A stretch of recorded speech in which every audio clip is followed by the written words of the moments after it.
Hola, ¿qué tal? Bueno, para el día de hoy vamos a trabajar lo que es ya la parte de diseño dentro de todo el análisis que se realiza de acuerdo al Business Process Management. Y para eso vamos a repasar 16 de los principios con los que se rige esta metodología. Entonces considerar algunos elementos, algunas cosas que vamos a encontrar como parte de los principios está vinculado directamente con lo que es también Lean Manufacturing, lo que es tal vez Six Sigma. Entonces son algunos elementos que siempre es importante considerar. El primer punto que se menciona acá como parte de estos principios es que diseñe desde afuera hacia adentro, iniciando por las interacciones con el cliente. Por eso acá se menciona que las interacciones con el cliente representan un punto de contacto hacia el interior de la organización y representan oportunidades para mostrar el éxito o falla en la satisfacción de las necesidades del cliente. Cada interacción con el cliente es una oportunidad para mejorar la reputación de la organización. La experiencia del cliente es la suma de la calidad de cada punto de contacto con el mismo. Este tipo de elementos también se conocen como momentos de la verdad dentro, digamos, de un sistema de calidad en el proceso.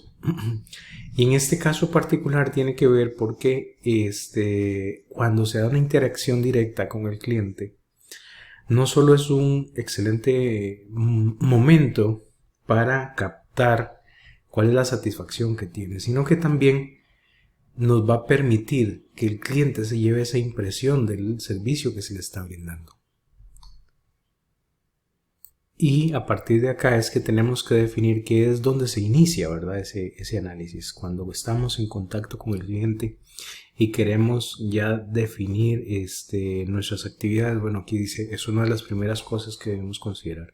¿Cuáles son esos momentos de la verdad que se dan en el proceso y cómo nosotros podemos tomarlos como insumo para mejorar? Muy bien, el otro principio que tenemos es, dice, diseñen en torno a actividades de valor que agregan valor o valor agregado. Y aquí vamos acercando un poco a lo que es el concepto de Lean, ¿verdad?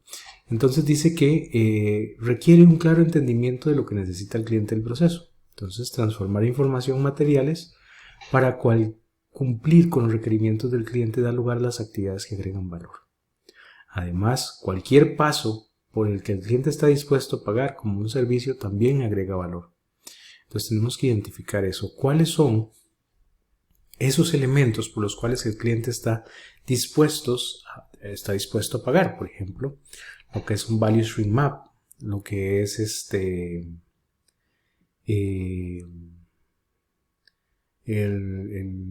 la casa de la calidad, el QFD, el Quality Function Deployment. O también podríamos considerar aquí lo que son encuestas Kano. Ese tipo de elementos me permiten identificar cuáles actividades realmente agregan valor y enfocarme en que el proceso pues disponga de ese tipo de actividades. El otro punto dice minimice las transferencias. Entonces dice que a medida que se definen las actividades y las reglas durante la definición del proceso, las transferencias entre grupos funcionales se harán evidentes.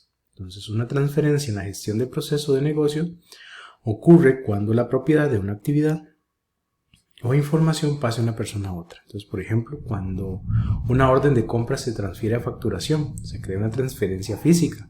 Cuando la actividad pasa de un grupo, o sea, de embarques, a otro que es ya facturación.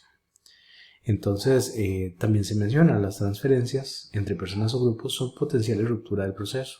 A medida que una transacción se transfiere de un grupo a otro, los datos se pueden perder o interpretarse erróneamente. Adicionalmente, entre más información se transfiera y entre más veces se haga, será mayor la distorsión que pueda ocurrir, lo que alarga el tiempo de ejecución del proceso. Y esto es algo muy importante también. Hay que verlo, en este caso, como se menciona, en esa reducción de esas transferencias que son como impases a lo largo del proceso, que sea algo más fluido.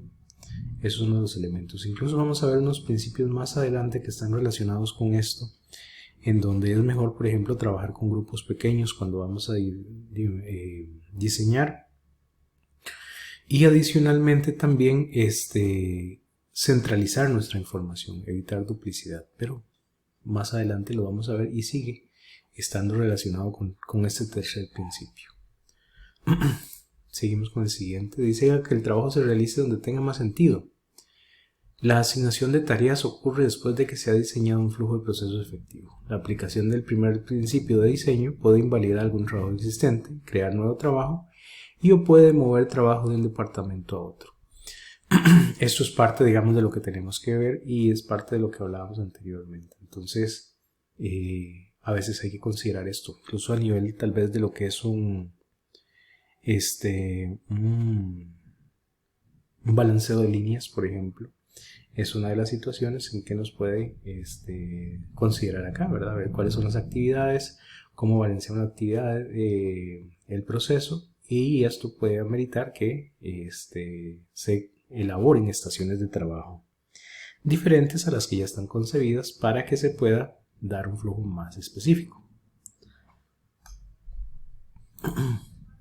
Designe un punto único de contacto, parte también de lo que hablábamos antes, dice como parte de aquel punto 3 de minimizar transferencias.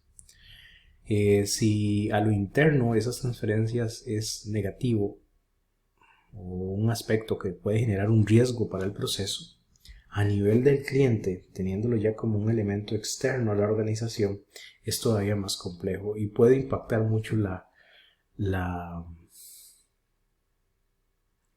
satisfacción del cliente. ¿Por qué?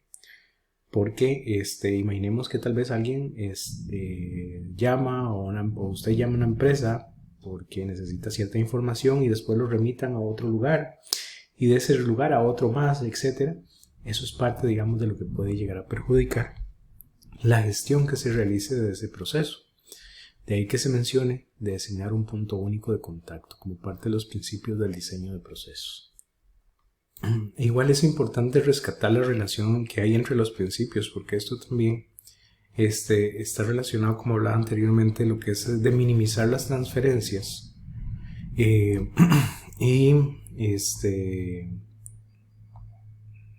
ese momento de la verdad que se da, que hablaba anteriormente también, ¿verdad? De que es un momento específico en donde el cliente entra en interacción con el sistema y tiene que dejarle una buena impresión, ¿verdad?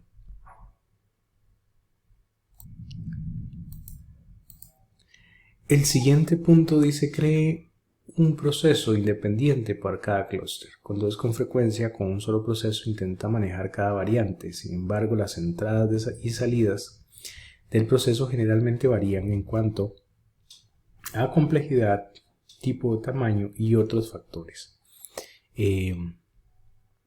Para algunas variantes el proceso que puede funcionar sin problemas, mientras que para otras puede ser complicado y lento. Entonces también eso es una de las cosas que hay que considerar. Y cuando hablamos aquí de clúster podríamos estar hablando como de tipos de productos, familias que se realicen dentro del proceso, que nosotros lo vinculemos, digamos, que tengan cierta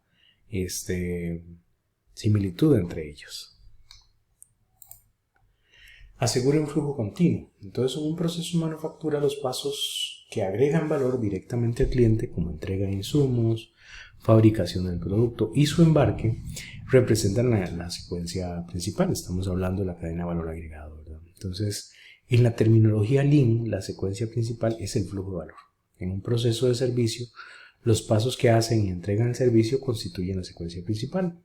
El cliente paga por la salida del flujo de valor y la organización obtiene ingresos. Entonces, entre más rápido de ese ciclo, mejores resultados va a tener. ¿Y a qué me refiero con ciclo? Aquí tal vez podemos verlo. Vamos a ver si puedo utilizar esta parte. Que cuando me refiero a un ciclo, ese es el lead time que tenemos desde que se dan las entradas, viene la transformación y después tenemos las salidas. Y aquí tenemos un lead time específico, que es el tiempo en que se dura este ciclo en cumplirse. Nosotros tenemos que identificar qué pasa aquí al interno, que podamos eliminar y dejar solo aquello que agrega valor para que se transforme en algo más rápido. ¿Ok? para reducir nuestro lead time. Esta es la forma más básica en que uno puede representar un proceso. Y entonces pasaríamos de este lead time que tenemos acá a este otro, más pequeño. Esto, un tiempo de ciclo más pequeño, representa que puedo producir más con los mismos recursos que yo tengo actualmente. Y eso es mayor productividad también. Entonces, otro elemento que es importante para tener en consideración. Reduzca el tamaño del lote, también es importante. Procesar por lotes genera tiempos de espera para los elementos al fin del lote. Este también es uno de los principios del Lean Manufacturing.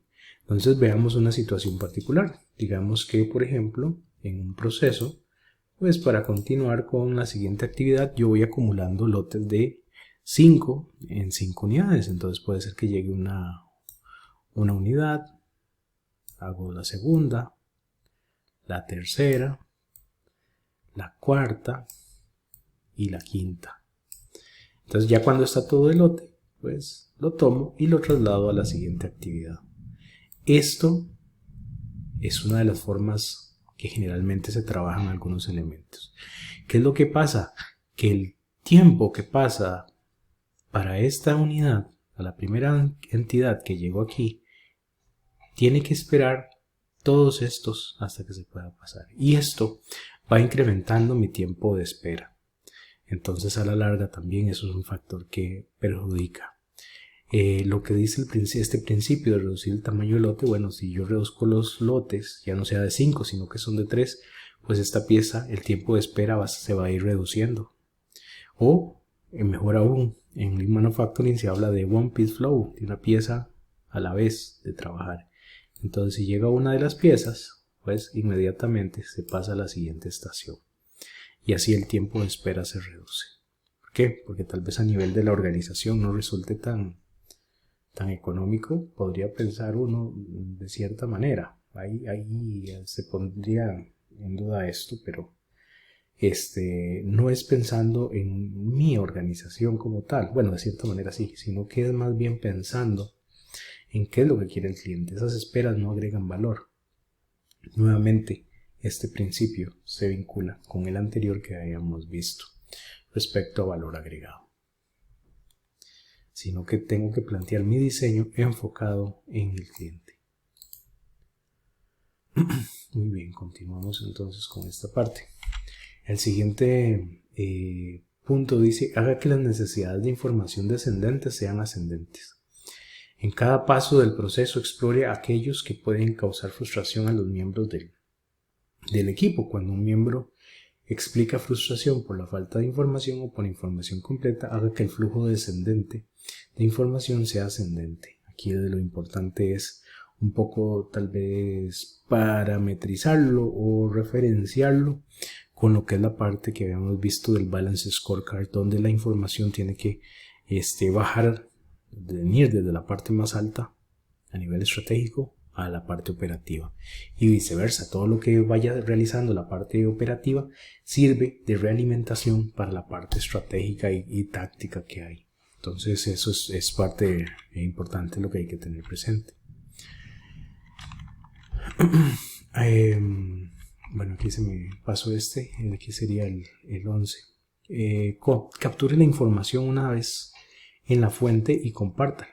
Entonces, si un proceso requiere ingreso de los mismos datos de una vez, este principio de diseño es el indicado.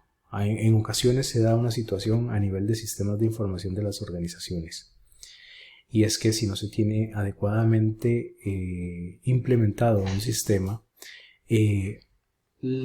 cada uno de los departamentos o áreas de la empresa busca una manera de cómo generar esa información. Entonces encontramos que hay duplicidad. Lo llena el departamento A, llena la misma información que el departamento B. Por situaciones diferentes, esa información genera resultados distintos. Entonces comienzan los conflictos para ver cuál es el dato oficial que hay. Ese es un problema que tenemos a nivel de organizaciones que muchas veces se da y hay que tratar de eliminarlas. Ese es uno de los principios que están ahí. Entonces, trabajar con una única fuente de información. Para eso, como dice, identifique redundancias, capturas manuales y conciliaciones de datos El software de planeación de recursos empresariales, o el ERP, Enterprise Resource Planning, está diseñado para cumplir con este principio. No obstante, el conocimiento de los procesos debe ser claro antes de instalar un sistema ERP. Eso es muy importante. Entonces, antes de ya trabajar con lo que es un ERP, necesito tener un proceso depurado.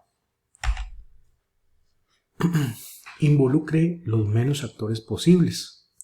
Entonces aquí tenemos que el juego infantil, conocido como el teléfono descompuesto, ilustra la importancia de este principio de diseño. Y claro, entre más personas existan dentro de la organización y si a todas se les toma criterio, va a ser muy complicado para un tema específico. Obviamente siempre es importante que todas las personas participen, pero hay que saber manejar un grupo en el cual no distorsione la información, sino que la comunicación sea fluida, y es parte de lo que hay que manejar y de lo que se debe trabajar a nivel de lo que son estos principios. Rediseñe y después automatice, vinculado con lo que hablábamos antes a nivel del proceso. ¿Y esto por qué? Porque muchas veces se utiliza lo que es el diagrama de flujo actual, el ASIS, que antes hablábamos en otros momentos, y simplemente se instala, por ejemplo, un ERP, como hablábamos antes. Y con este tipo de situaciones lo que estamos haciendo es automatizando quizás el desorden que hay dentro de la organización, o estamos automatizando aquellas actividades que no agregan valor. Entonces lo primero y adecuado es que analicemos el proceso, identificamos qué agrega y no agrega valor y los eliminamos. Y después, cuando ya nuestro proceso está depurado, empezamos a trabajarlo para que tengamos un menor tiempo de ciclo, ¿verdad? Y entonces podamos producir más con los mismos recursos. A nivel de lo que es productividad, yo siempre digo que hay 3 formas en que podemos alcanzarlas. Entonces, una de ellas es que produzcamos la misma cantidad con menos recursos, que con los mismos recursos producimos más, o en el mejor de los casos producimos más con menos recursos, y eso mejora nuestra productividad. Entonces eso es un poco de lo que tenemos que buscar, pero en esta parte de rediseño, para llegar a la automatización, primero tenemos que dar valor agregado a nuestro proceso. Asegure la calidad desde el inicio, y es que la parte de fallas, la parte de reprocesos, todo ese tipo de elementos no aportan valor agregado a nuestra organización, y por el contrario nos genera conflictos y desperdicios. De ahí que esté lo que es el principio de calidad en la fuente. Si se identifica alguna falla, ver cómo podemos identificar y corregirla en el primer caso, y segundo, cómo podemos prevenir para que esta no se vuelva a presentar. De ahí que entonces este principio del diseño y procesos también es de gran relevancia. Estandarice los procesos, y eso es algo muy importante, ¿verdad? En ocasiones la causa de una variación significativa en los resultados son 5 personas ejecutando el mismo proceso de 5 formas diferentes. Y aquí es una de las cuestiones. Si no tenemos estandarizados nuestros procesos, nos podemos encontrar algo como lo que se muestra, les voy a mostrar a continuación. Por ejemplo, sería que el operario 1 pues tiene esta producción diaria, el operario 2 tiene esta otra, y el operario 3 tiene esta que está aquí. ¿Ok? Entonces aquí podríamos decir que esta, por dar un dato, que aquí sean 5, aquí sean 3 y aquí sean 4. ¿Por qué? Porque cada uno de ellos tiene formas diferentes de hacer las cosas. Aquí podríamos agregar otro más y diríamos que es 2. Esto representa a veces que, 4 personas, o 5 como se hablaba antes, en este caso son 4, pues hacen las cosas diferentes y todos producen de diferentes maneras. Esto es esa variabilidad que se habla. ¿Qué debería hacer? Identificar las mejores prácticas, que son como esta que tenemos aquí, y que todos trabajen con estas mismas características. ¿Para qué?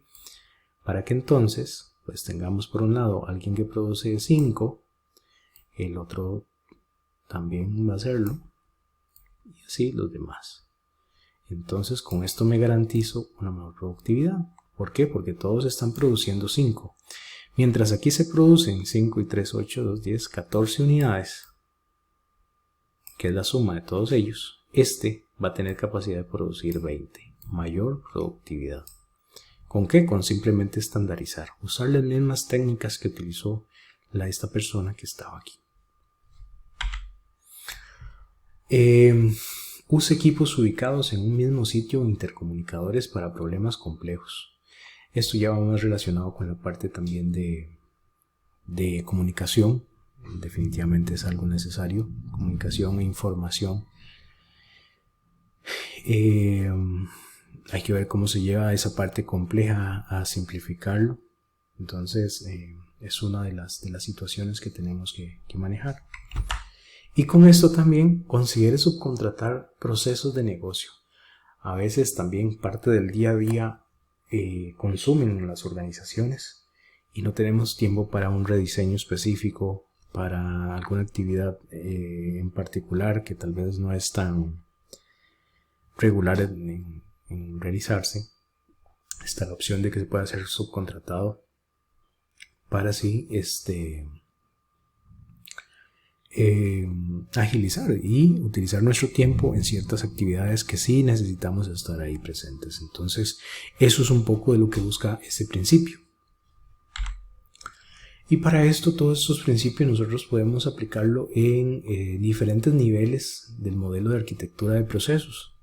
Entonces, si vamos a trabajar a un nivel 1, que es la cadena de flujo de valor, al nivel 2, que es a nivel del proceso, nivel 3, que son subprocesos y aparte de la función del negocio, nivel 4, que es el flujo de trabajo o la unidad de negocios, o el nivel 5 de las tareas y escenarios. En estos niveles hago énfasis en recordar lo que habíamos conversado de lo que es, por ejemplo, los procesos de referencia de SCORE, que nos da una lista de 5 niveles en los que pueden contener una organización de acuerdo al Business Process Management. Bueno, eso es de lo que tenemos que considerar ahí.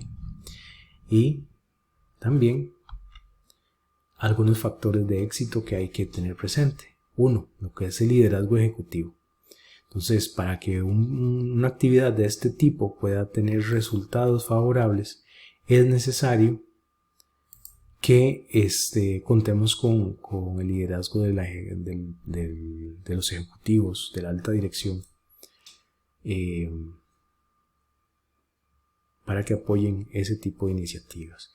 La propiedad del proceso, que tiene que ver con lo que es la gobernanza, los incentivos y recompensas que se les pueda brindar a las personas por su participación y desarrollo de estas actividades, sin caer en el elemento contrario, que es que alguien, por ejemplo, ya no va a hacer nada si no recibe un incentivo o una recompensa. No necesariamente tiene que ser dinero, sino que también ahora hay otros elementos específicos que se les puede brindar a una persona a nivel profesional que le motiven a desarrollar esas actividades. Participar con lo que son equipos interfuncionales. Ya hablamos de lo que es el Business Process Management, es enfocado en el proceso, no a la estructura organizativa tradicional que hay. La mejora continua, que todos esos puntos que antes hablábamos están vinculados con Lean Manufacturing y Six Sigma también. El compromiso con la inversión, y esto es, habrá que en ocasiones aportar una cierta cantidad de dinero para que obtengamos un retorno de ese monto que se invirtió. Eso es importante. A veces no solo quedarse solo con la parte de costo o ahorro que podemos generar, sino el retorno que tiene la inversión que nosotros obtenemos. Y finalmente, lo que es el alineamiento con la estrategia, que también es mucho de lo que hemos estado conversando. Entonces, estos son los factores de éxito que nosotros debemos de tener para poder cumplir con lo que es el diseño de los procesos de acuerdo a la parte de Business Process Management. Y vamos a ver, y eso sería principalmente. Así que muchas gracias.